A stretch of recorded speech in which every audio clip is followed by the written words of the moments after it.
Assalamualaikum warahmatullahi wabarakatuh. Perkenalkan, nama saya Eli Agustina. Saya mahasiswa semester 3 program studi Magister Pendidikan Dasar. Saya mengajar di SD Negeri 08 Kecamatan Pangkatan. Adapun kali ini saya akan menyajikan berbagai analisis guna untuk memenuhi tugas mata kuliah studi komparatif pendidikan dasar di berbagai negara, khususnya tugas sesi diskusi ke-8. Analisis komparatif sistem dan pengelolaan pendidikan dasar di negara ASEAN dan Asia Pasifik dengan pengalaman yang saya alami di sekolah tempat saya mengajar. Sekolah tempat saya mengajar yang sebelumnya saya sebutkan yaitu SD Negeri 08 Kecamatan Pangkatan yang berada di daerah Kabupaten Labuhan Batu. Persamaan dan perbedaan implementasi pendidikan. Setelah saya mempelajari modul serta artikel pengayaan sesi ke-8, saya menemukan bahwa terdapat sejumlah persamaan dan juga perbedaan antara sistem, struktur jenjang, dan kebijakan pengelolaan pendidikan dasar di negara-negara ASEAN serta Asia Pasifik dibandingkan dengan implementasi di lingkungan sekolah saya mengajar yaitu SD 08 Kecamatan Pangkatan. Adapun persamaannya, yang pertama yaitu terletak pada tujuan pendidikan dasar yang serupa. Hampir seluruh negara ASEAN dan Asia Pasifik memiliki tujuan pendidikan dasar yang menitikberatkan pada pengembangan kompetensi dasar seperti literasi dan juga numerasi serta pembentukan karakter. Nah, hal ini sejalan dengan pelaksanaan kurikulum merdeka di Indonesia yang juga menekankan pada penguatan literasi, numerasi, dan juga nilai-nilai Pancasila. Kemudian yang kedua, wajib belajar dan pendidikan gratis. Negara seperti Malaysia, Filipina, Thailand, Indonesia juga menerapkan kebijakan wajib belajar yang dibiayai oleh negara, sama seperti Indonesia dengan program wajib belajar 12 tahun belajar. Kemudian yang ketiga yaitu peningkatan kualitas guru. Negara-negara seperti Singapura, Jepang memberi perhatian besar pada kualitas guru melalui pelatihan yang berkelanjutan. Hal ini juga mulai diupayakan di Indonesia melalui program guru penggerak dan pelatihan yang diselenggarakan oleh Kemendikbud. Kemudian, perbedaannya terletak pada desentralisasi pengelolaan sekolah, yaitu di negara-negara maju seperti Jepang, Korea Selatan, sekolah memiliki otonomi besar dalam menyusun kurikulum lokal dan pengambilan keputusan manajerial. Sementara di Indonesia, termasuk di SD tempat saya mengajar, pengambilan keputusan masih cenderung sentralistik dan bergantung pada dinas pendidikan daerah. Jadi seringkali SD pastinya mengikuti peraturan yang dikeluarkan oleh dinas pendidikan daerah setempat. Kemudian yang kedua, yaitu perbedaan pada evaluasi berbasis kompetensi. Jepang, Australia, Singapura menerapkan sistem evaluasi berbasis kompetensi dan portofolio siswa. Sedangkan di Indonesia, evaluasi masih bersifat bentuk tes tulis meskipun kurikulum sudah mengarahkan ke pembelajaran berbasis project atau project based learning. Kemudian yang ketiga, perbedaannya terletak pada pemanfaatan teknologi. Singapura, Korea Selatan sudah lama menerapkan teknologi digital dalam pendidikan dasar. Sementara di sekolah saya misalnya pemanfaatan teknologi pembelajaran masih terbatas pada saat tertentu karena keterbatasan perangkat dan juga koneksi internet. Kemudian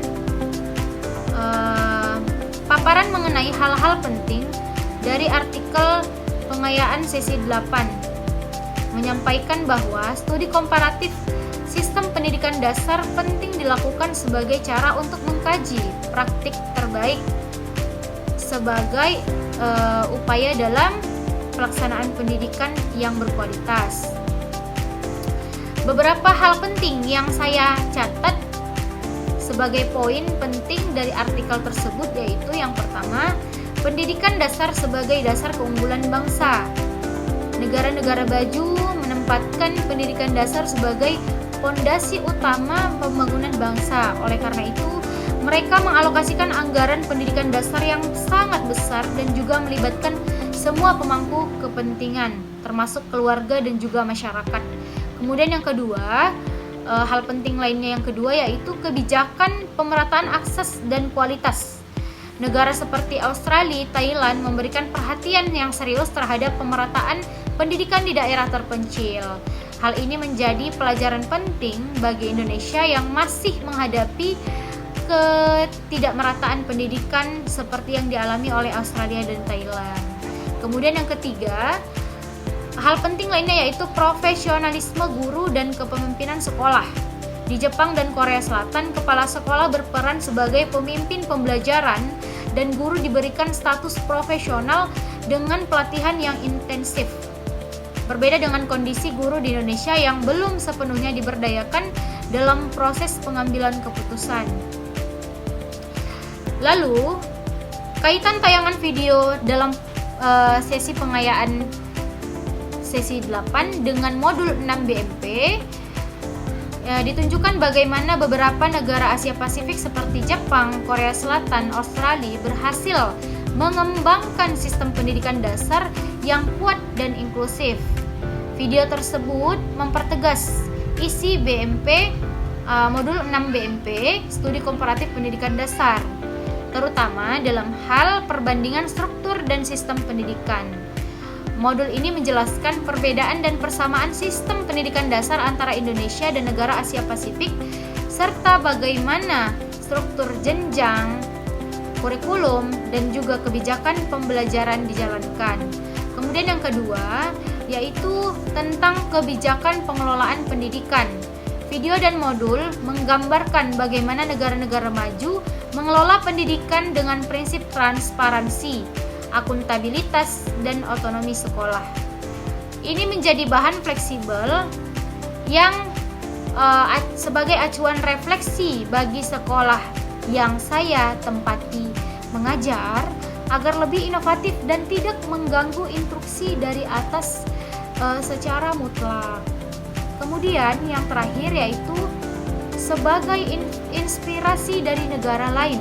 Misalnya seperti Jepang. Jepang memiliki budaya lesson study dan kerja kolektif antar guru yang bisa menjadi inspirasi bagi sekolah tempat saya mengajar, yaitu SDN 08 Kecamatan Pangkatan, untuk dapat membangun komunitas belajar antara guru agar pembelajaran yang diharapkan lebih berjalan sesuai yang diinginkan.